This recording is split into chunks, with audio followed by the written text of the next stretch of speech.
Komandan Pasukan Darat Tentara Israel, Mayor Jenderal Tamir Yadai mengundurkan diri. Militer rezim Zionis terancam kekurangan juru taktik penyerangan di tengah kabar rencana gempuran angkatan bersenjata Iran dan militan Hizbullah di Lebanon. Menurut media setempat, alasan Mayor Jenderal Yadai mengundurkan diri karena masalah pribadi. Pengunduran diri terbaru ini bertepatan dengan kekhawatiran atas potensi penempatan kembali pasukan Israel di Gaza Utara. Sementara Hamas dikabarkan telah merekrut ribuan pejuang baru dan membangun kembali kemampuannya. Dikutip dari Tribunnews.com, pengunduran diri Yadai ini disebut bisa mengguncang staf umum militer Israel. Pasalnya, Yadai sendiri dikabarkan tengah dipersiapkan sebagai kandidat untuk menjadi wakil kepala staf berikutnya. Selain itu, pengunduran diri tersebut terjadi saat Angkatan Darat berada dalam kesiagaan tinggi, mengingat perang dan potensi perluasannya, komplikasi atas negosiasi pertukaran tahanan, dan perubahan lain yang diharapkan dalam staf umum. Terkait mundurnya Yadai, Kepala Staf Herzi Halevi buka suara. Dikatakannya Yadai akan mengundurkan diri dalam beberapa minggu mendatang setelah menemukan perwira pengganti. Diketahui gelombang pengunduran diri pejabat tinggi guncang militer Israel di tengah perang Gaza. Selama 11 bulan terakhir, sudah ada 7 pejabat militer Zionis yang mengundurkan diri.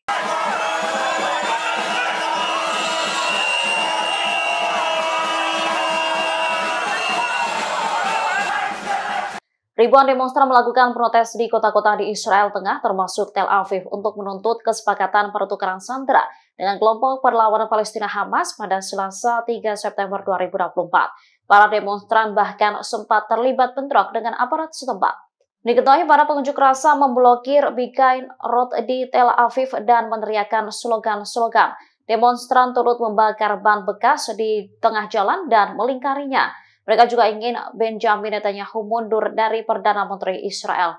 Dikutip dari Tribunnews.com, pertempuran terjadi antara polisi dan pengunjuk rasa. Mereka terlibat adu mulut hingga aksi dorong-mendorong. Bahkan ada salah seorang pria yang terjungkal karena didorong polisi. Aparat kepolisian setempat dilaporkan menangkap beberapa pengunjuk rasa. Sementara itu, demonstrasi besar lainnya terjadi di Rehovot dekat Tel Aviv. Sekitar 1.000 orang berkumpul untuk mendukung keluarga Nimrod Cohen, seorang tentara yang ditawan di jalur Gaza.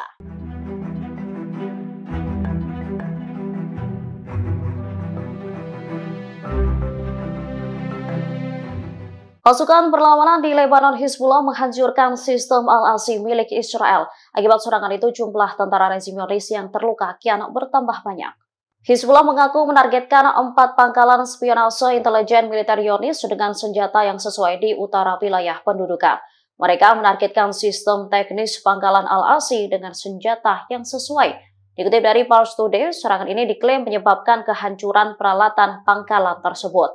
Diketahui Al-Asi adalah salah satu pangkalan perbatasan Israel yang menentukan dan penting di utara Palestina yang diduduki. Selain Al-Asi, Hizbullah juga menyerang pangkalan Al-Samahah di perbukitan Kaf Soba yang diduduki dengan senjata yang sesuai.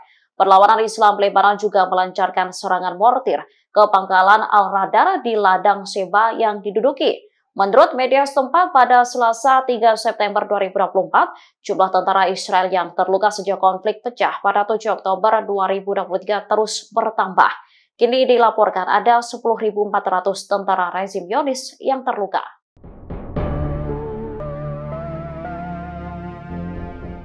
Sejumlah barang militer Israel diserang pasukan perlawanan di Lebanon Hizbullah. Serangan ini dilakukan menggunakan sejumlah roket Katyusha. Diakui Hizbullah sejak Senin 2 September 2024, mereka mengklaim menargetkan distrik Zionis Ein Yaakov, Gaton, dan Yehiam dengan sejumlah roket Katyusha buatan Rusia. Menurut laporan Pars Today, unit artileri Hizbullah juga membombardir pusat konsentrasi militer Zionis di pegunungan Adatir. Di hari yang sama, militan yang didukung Iran ini juga menembakkan roket ke wilayah Yibdin di ladang Seba dan Ramta di perbukitan Kifar Suba. Media Zionis menyatakan bahwa menyusul serangan roket Hizbullah Lebanon ke distrik Zionis Ein Yaakov, listrik di daerah ini putus. Serangan juga dilakukan oleh Angkatan Bersenjata Yaman. Mereka mengumumkan penargetan terhadap kapal Blue Lagoon 1 di Laut Merah. Kapal itu diserang karena melanggar larangan menuju pelabuhan Palestina yang diduduki. Menurut Yahya Saree, jubir militer Yaman, kapal tersebut menjadi sasaran serangan roket dan drone Muqawamah Yaman. Sementara tentara Israel juga terus meluncurkan serangan ke Palestina. Menurut laporan, 40.000 warga Palestina gugur dan lebih dari 94.000 lainnya juga terluka akibat tindakan IDF.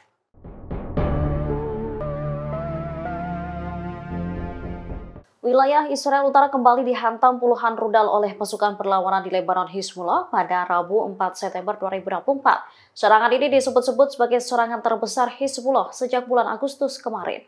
Pasukan pertahanan Israel menyebut ada sekitar 65 roket yang ditembakkan oleh Hizbullah. Sementara serangan terbesar pada bulan lalu melibatkan 48 roket dan membuat sirene peringatan meraung-raung.